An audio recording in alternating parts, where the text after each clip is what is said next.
के शरण्य त्र्यंबके गौरी नारायणी नमोस्तुते।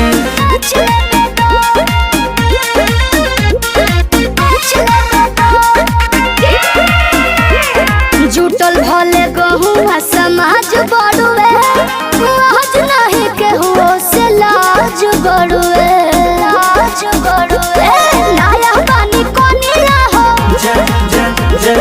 मान ला बचनिया हो बीजे हो लगे हमरा आवा तू को हमर हिलावा आ माटी वो काज ले